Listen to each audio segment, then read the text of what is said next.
The Tale of Benjamin Bunny by Beatrix Potter and read by Ngamoko Nikora. One morning, a little rabbit sat on a bank. He pricked his ears and listened to the trot, of a pony. A gig was coming along the road. It was driven by Mr McGregor, and beside him sat Mrs McGregor in her best bonnet. As soon as they had passed, little Benjamin Bunny slid down onto the road and set off with a hop, skip and a jump to call upon his relatives who lived in the wood at the back of Mr McGregor's garden. That wood was full of rabbit holes, and in the neatest, sandiest hole of all lived Benjamin's aunt and his cousins, Flopsy, Mopsy, Cottontail and Peter. Old Mrs. Rabbit was a widow. She earned her living by knitting rabbit wool mittens and muffatees. I once bought a pair at a bazaar. She also sold herbs and rosemary tea and rabbit tobacco, which is what we call lavender. Little Benjamin did not very much want to see his aunt. He came round the back of the fir tree and nearly tumbled upon the top of his cousin Peter. Peter was by himself. He looked poorly and was dressed in a red cotton pocket handkerchief. "Peter," said little Benjamin in a whisper, "who has got your clothes?" Peter replied, "The scarecrow in Mr McGregor's garden," and described how he had been chased about the garden and had dropped his shoes and coat. Little Benjamin sat down beside his cousin and assured him that Mr McGregor had gone out in a gig, and Mrs McGregor also, and certainly for the day, because she was wearing her best bonnet. Peter said he hoped that it would rain. At this point, old Mrs. Rabbit's voice was heard inside the rabbit hole, calling, "Cottontail, Cottontail, fetch some more chamomile." Peter said he thought he might feel better if he went for a walk. They went away hand in hand and got upon the flat top of the wall at the bottom of the wood. From here they looked down into Mr McGregor's garden. Peter's coat and shoes were plainly to be seen upon the scarecrow, topped with an old tam o' shanter of Mr McGregor's. Little Benjamin said, "It spoils people's clothes to squeeze under a gate. The proper way to get in is to climb down a pear tree." Peter fell down head first, but it was of no consequence, as the bed below was newly raked and quite soft. It had been sown with lettuces. They left a great many odd little footmarks all over the bed, especially little Benjamin, who was wearing clogs. Little Benjamin said that the first thing to be done was to get back Peter's clothes in order that they might be able to use the pocket handkerchief. They took them off the scarecrow. There had been rain during the night. There was water in the shoes, and the coat was somewhat shrunk. Benjamin tried on the tam o' shanter, but it was too big for him.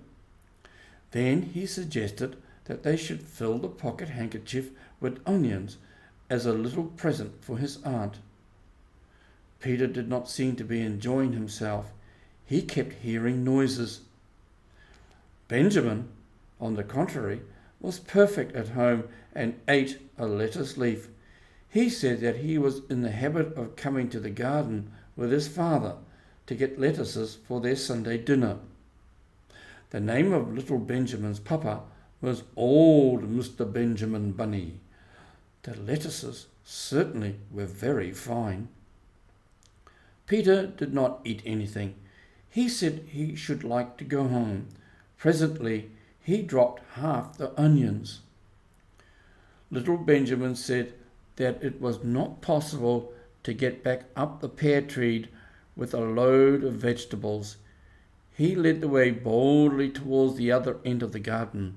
they went along a little walk on planks under a sunny red brick wall. The mice sat on their doorsteps, cracking cherry stones.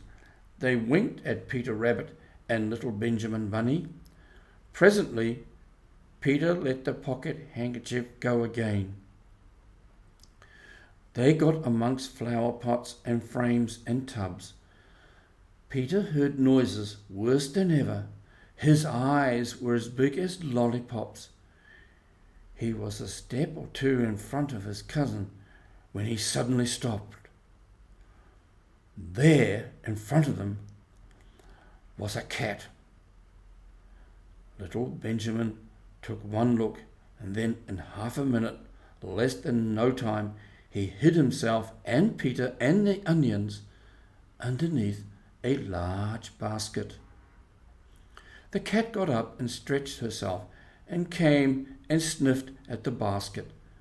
Perhaps she liked the smell of onions. Anyway, she sat down upon the top of the basket. She sat there for 5 hours.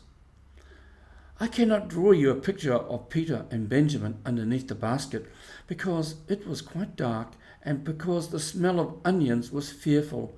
It made Peter and little Benjamin cry. The sun got round behind the wood and it was quite late in the afternoon, but still the cat sat upon the basket. At length there was a pitter-patter, pitter-patter, and some bits of mortar fell from the wall above. The cat looked up and saw old Mr. Benjamin Bunny prancing along the top of the wall of the terrace. He was smoking a pipe of rabbit tobacco and had a little stick in his hand. He was looking for his son. Old Mr. Bunny had no option whatever of cats. He took a tremendous jump off the top of the wall onto the top of the cat and cuffed it off the basket and kicked it into the greenhouse, scratching off a handful of fur. The cat was too much surprised to scratch back. When old Mr. Bunny had driven the cat into the greenhouse, he locked the door. Then he came back to the basket and took out his son Benjamin by the ears and whipped him with the little stick. Then he took out his nephew Peter. Then he took out the handkerchief of onions and marched out of the garden. When Mr. McGregor returned about half an hour later, he observed several things which perplexed him. It looked as though some person had been walking all over the garden in a pair of clogs. Only the footmarks were too ridiculously little. Also, he could not understand how the cat could have managed to shut herself up inside the greenhouse, locking the door upon the outside.